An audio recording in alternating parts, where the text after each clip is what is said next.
సొంత నియోజకవర్గంలోనే పేదలకు మంచి చేయని ఈ వ్యక్తి 35 సంవత్సరాలు ఎమ్మెల్యేగా ఉండి కూడా 3 సార్లు సీఎంగా అయి కూడా 14 సంవత్సరాలు అధికారంలో ఉన్న తర్వాత కూడా ఒక మనిషి వల్ల ఈ ఒక్క కుప్పం నియోజకవర్గ ప్రజలకే ఎలాంటి మేలు జరగలేదు అనంటే మరి ఇలాంటి వ్యక్తి రాష్ట్రానికి ఒక ముఖ్యమంత్రిగాను కుప్పం నియోజకవర్గానికి ఒక ఎమ్మెల్యేగాను అర్హుడేనా అని చెప్పి నేను మిమ్మల్ని అందరినీ కూడా కోరుతా ఉన్నాను. ఆలోచన చేయమని కోరుతా ఉన్నాను మిమ్మల్ని అందరినీ కూడా. బాబు ఎలాంటి వాడో, చంద్రబాబు నాయుడు గారు ఎలాంటి వాడో తెలుసుకున్నా, ఈ మనిషి ఎలాంటి వాడో తెలుసుకున్నా చంద్రగిరి ప్రజలు మీకు ఎమ్మెల్యేగా కాకమునుపు ఇదే పెద్ద మనిషి చంద్రబాబు నాయుడు గారు చంద్రగిరిలో ఎమ్మెల్యే, అక్కడ తన సొంత ఊరు, అది తన సొంత నియోజకవర్గం. అక్కడ మొదటిసారిగా ఆయన ఎమ్మెల్యే అయ్యాడు. ఎమ్మెల్యే అయిన తర్వాత మంత్రిగా కూడా పనిచేశాడు. 5 సంవత్సరాలు ఆయన మంత్రిగా కూడా పనిచేసిన తర్వాత మంత్రిగా ఉంటూ తాను పోటీ చేస్తే 1983లోనే చంద్రగిరిలో మంత్రిగా ఉంటూ పోటీ చేస్తే 1983లో అదే చంద్రగిరిలో ఏకంగా 17,000తో ఓడగొట్టారు అక్కడ ప్రజలు చంద్రబాబు నాయుడు గారిని. ఆ తర్వాత ఈ పెద్ద మనిషి బీసీలు ఎక్కువగా ఉన్న ఈ చోట, పేదవాళ్ళు ఎక్కువగా ఉన్న ఈ చోట తన ధనబలం చూపిస్తూ ఈ నియోజకవర్గానికి వచ్చి బీసీల సీటు కబ్జా చేసి 35 సంవత్సరాలుగా ఈ మనిషి ఇక్కడ రాజ్యం వెళ్తా ఉన్నాడు. ఆలోచన చేయమని అడుగుతా ఉన్నా. ఇదే పెద్ద మనిషి చంద్రబాబు నాయుడు గారు మీకు 35 సంవత్సరాలు ఎమ్మెల్యేగా పనిచేశాడు. ఇదే కుప్పంలో ఆయన కనీసం ఒక ఇల్లన్నా కట్టుకున్నాడా అని ఆలోచన చేయమని అడుగుతా ఉన్నా.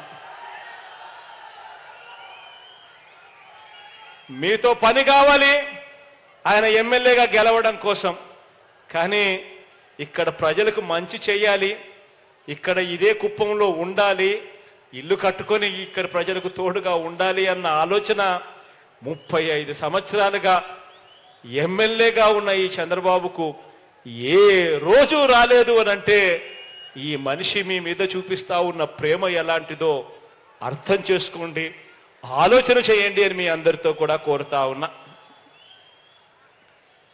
ఈరోజు కుప్పం ప్రజలు చంద్రబాబు గారికి ఈ 35 సంవత్సరాలుగా చాలా ఇచ్చారు. కానీ కుప్పానికి బాబు ఏమిచ్చాడు? ఈ నియోజకవర్గంలో ప్రతి ఒక్కరూ కూడా ఆయన్ను నిలదీయాల్సిన అవసరం ఉంది, ఆలోచన చేయాల్సిన అవసరం ఉంది. తన సొంత నియోజకవర్గానికే 35 సంవత్సరాలుగా మంచి చేయని ఈ మనిషి 75 సంవత్సరాల వయసు వచ్చిన తర్వాత మరో 4తో పొత్తు పెట్టుకొని ఎన్నికల్లోకి ఈ రోజు దిగుతా ఉన్నాడు. ఆలోచన చేయమని అడుగుతా ఉన్నా. ఈ మనిషి 75 సంవత్సరాల వయసు ఈ మనిషికి, 35 సంవత్సరాలుగా ఇక్కడ ఎమ్మెల్యేగా పనిచేశాడు, 14 సంవత్సరాలు ముఖ్యమంత్రిగా కూడా పనిచేశాడు, 3 సార్లు ముఖ్యమంత్రి అయ్యాడు. ఇలాంటి ఈ మనిషి ఏ పేదవాడికి మంచి చేసింది లేదు, ఏ ఇంటికి మంచి చేసింది లేదు, ఏ ప్రాంతానికి మంచి చేసింది లేదు. ఈ మనిషి ఇవాళ మరో 4తో పొత్తు పెట్టుకొని ఎన్నికల్లో పోటీకి దిగాడు. మంచి చేసి ఉంటే పొత్తులు ఎందుకు అని మనం అడిగితే మాట్లాడడు. మీ పేరు చెబితే గుర్తుకొచ్చే ఒక్క మంచైనా ఉందా, గుర్తుకొచ్చే ఒక్క స్కీమ్ అయినా ఉందా అని చెప్పి మనం అడిగితే మాట్లాడడు. ఇది బాబు మార్క్ రాజకీయం, చంద్రబాబు మార్క్ రాజకీయం. ఇది చంద్రబాబు మార్క్ రాజకీయం అంటే వంచన, మోసం, కుట్ర, వెన్నుపోటు. కుప్పం ప్రజలకు కూడా మంచి చేశానని చెప్పే పరిస్థితి లేకపోవటం బాబు మార్కు రాజకీయం అయితే, కుప్పంలో గత ఎన్నికల్లో కుప్పం ప్రజలకు కూడా పలానా మంచి చేశాను అని చెప్పుకోలేకపోవడం బాబు మార్కు రాజకీయం అయితే, కుప్పంలో గత ఎన్నికల్లో బాబు మీద గెలవలేకపోయినా కూడా మీలో ఒకరిని బలహీన వర్గాల ప్రతినిధిగా భరత్ను ఎమ్మెల్సీగా చేసి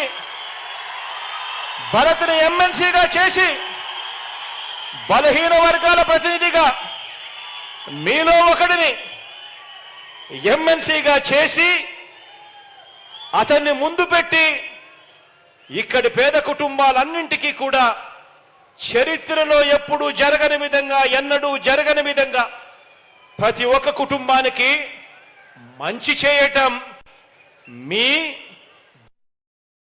అని చెప్పి కూడా చెప్పడానికి గర్వపడతా ఉన్నా. ఈ రెండే కాకుండా విశాఖపట్నంలో అన్ని కంపెనీలు పారిపోయినాయి. కనీసం ఇక్కడ మీరున్నారు, చదువుకుంటున్నారు, మీకు నియరెస్ట్ సిటీ విశాఖపట్నం. ఉద్యోగాల కోసం అక్కడికి పోవచ్చు అనుకుంటే అక్కడ అన్ని కంపెనీలు మీరు చూస్తే లూలు షాపింగ్ మాల్ కానీ, అదే మరి పెద్ద పెద్ద కంపెనీలు కానీ అన్ని పారిపోయే పరిస్థితికి వచ్చాయి. విశాఖపట్నంలో మెట్రో పోయింది, రైల్వే జోన్కి భూమి ఇవ్వకుండా పోయింది, ట్రైబల్ యూనివర్సిటీ ఎప్పుడో నేను ప్రారంభిస్తే దాన్ని కూడా పూర్తి చేయలేకపోయారు. కడాన విశాఖపట్నం స్టీల్ ప్లాంట్ కూడా ప్రైవేట్ చేసే పరిస్థితి వస్తే ఒక్క మాట మాట్లాడలేకపోయారు.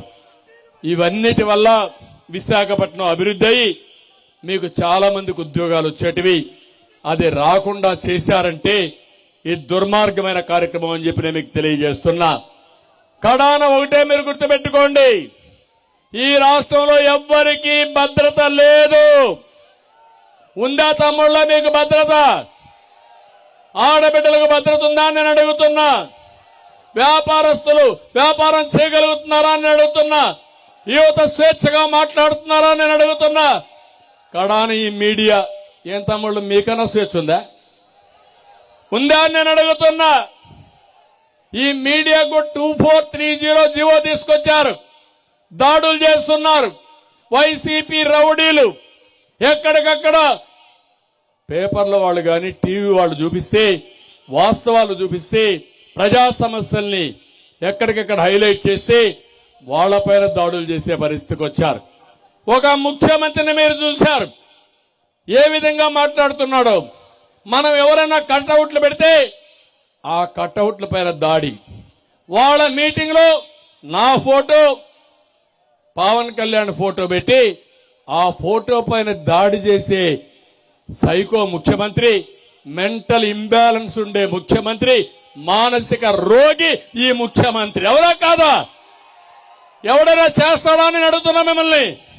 ఇక్కడ మనం పెట్టి జగన్మోహన్ రెడ్డి మనం కొట్టలేవా? ఇక్కడ అది సభ్యత అని మిమ్మల్ని అడుగుతున్నా.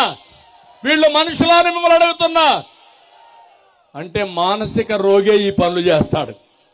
అలాంటి మానసిక రోగి ఉండే ఈ ప్రాంతంలో నిన్న మొన్న చెప్తున్నాడు, చొక్కా చేతులు మడత పెట్టండి అని.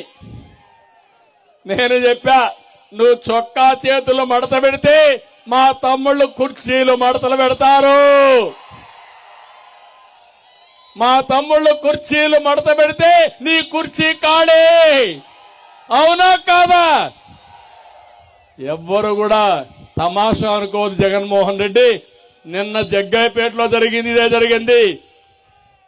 మిడిసి పడితే మిమ్మల్ని తరిమి తరిమి అవసరమైతే బట్టలు ఇప్పించే ధైర్యం మా తమ్ముళ్ళకు ఉంది, మా ఆడబిడ్డలకు ఉంది.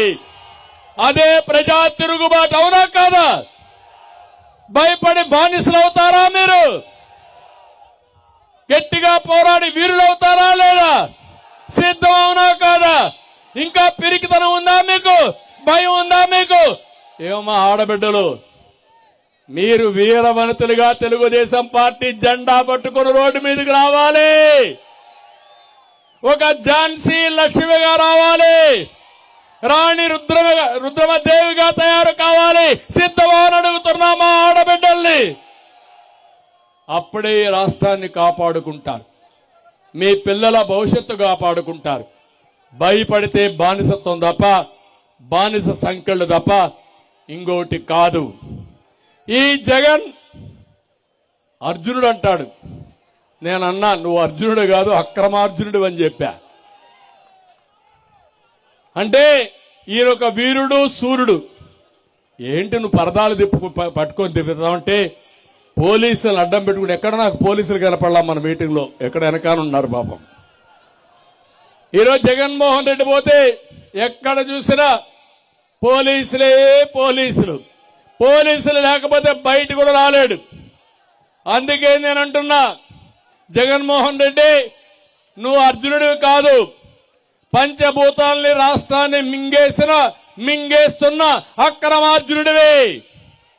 మళ్ళీ చెప్తున్నా, నువ్వు అర్జునుడి కాదు, రాజకీయాల్లో అతి పెద్ద అక్రమార్జునుడివి. నువ్వు పురాణ పురుషుడు కాదు, కలియుగంలో పుట్టిన భస్మాసురుడివి. భస్మాసురుడు ఏదైతే ప్రజలు వరం ఇచ్చారో ఆ వరంతో అందరి తలపైన చెయ్యే విధంగా అయితే పెట్టావో ఆ ఓటుతోనే ఈ భస్మాసుర వధ చేయడానికి మా తమ్ముళ్ళు ఆడబిడ్డలు సిద్ధంగా ఉన్నారు.